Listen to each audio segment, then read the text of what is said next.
File in this January 26, 2016. File photo. Then Republican presidential candidate Donald Trump is joined by Joe Arpaio, then the sheriff of Metro Phoenix, at a campaign event in Marshalltown, Iowa.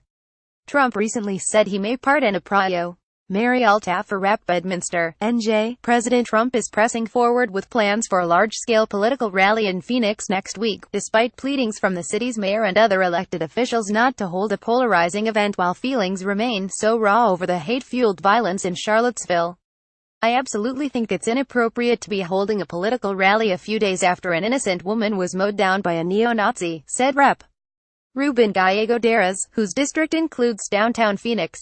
"It's throwing tinder onto an ongoing fire." His words echoed those of Phoenix Mayor Greg Stanton D., who earlier this week made an extraordinary request for Trump to stay away out of fear that the president's appearance would inflame emotions and draw violent agitators from outside the state's borders. Robbie Sherwood, a spokesman for the mayor, said Friday that Trump had not responded to his request and that the city's police force was girding for what could be a long night in downtown Phoenix on Tuesday. Trump's trip to Arizona is planned 2 days after he ends a tumultuous working vacation here at his private golf club that has included threats of military action against North Korea, continuing fallout from his Charlottesville comments and the ouster of White House chief strategist Stephen K. Bannon.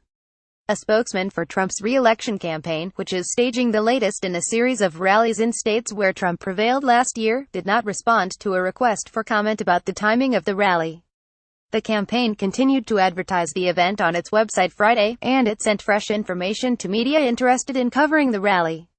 Meanwhile, Torron Sinclair, the communications director for the Arizona Republican Party, called Stanton a do-nothing mayor and said he was trying to exploit the president's visit for 15 minutes of fame while positioning himself to run for statewide office. "Voters," she said, "will see this political posturing for the cheap stunt it is." Arizona was the scene for several raucous Trump rallies during last year's campaign, including at the convention center where the president is scheduled to appear. Another rally in a Phoenix suburb was briefly delayed after dozens of protesters blocked the highway leading to the rally site, carrying signs that included "Stand Against Racism" and "Combat White Supremacy." Stanton and others have voiced heightened concern about Tuesday's event because of speculation, fueled by Trump, that he could use the appearance to announce a pardon for former Maricopa County Sheriff Joe Arpaio. Arpaio, who was vocal Trump supporter during the campaign, was convicted last month of criminal contempt for ignoring a judge's order to stop detaining people because he merely suspected them of being undocumented immigrants. In Maricopa County, which includes Phoenix, Arpaio has been reviled for years by many in the jurisdiction's burgeoning Latino community. In an interview with Fox News earlier this week, Trump said he was seriously thinking about pardoning Arpaio, who he called a great American patriot and said had done a lot in the fight against illegal immigration. Trump indicated he could be making an announcement soon. The White House has since been mum about Trump's intentions. In an interview with NPR on Thursday, Arpaio said he would be honored if Trump follows through but said he hadn't yet been invited to the rally. "It makes me feel good that at least someone is backing me up," Arpaio said in the interview.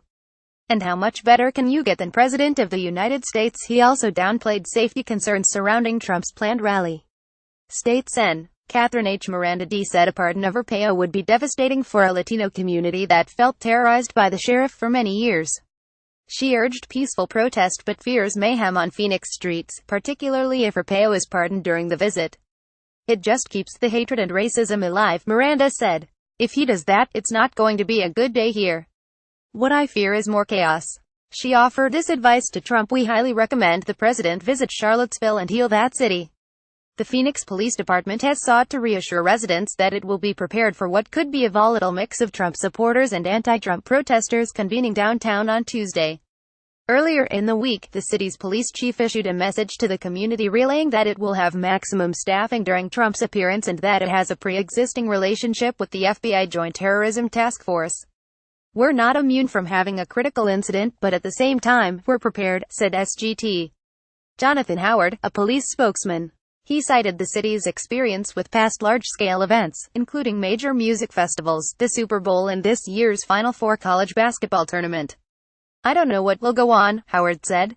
"We'll certainly be prepared to see this through to the end." He also said citizens coming downtown can expect blocked streets and long security lines for the rally. Presidential historian Douglas Brinkley said it's not unprecedented for state and local officials to steer presidents from visiting their states because of safety concerns. But that advice is typically given in private, he said. What's unusual about Phoenix is you have an elected official publicly begging the president not to come to his town, Brinkley said. Usually a president coming to your town is an economic boon, and it's something all elected officials welcome. Trump's visit comes at a low point in his presidency.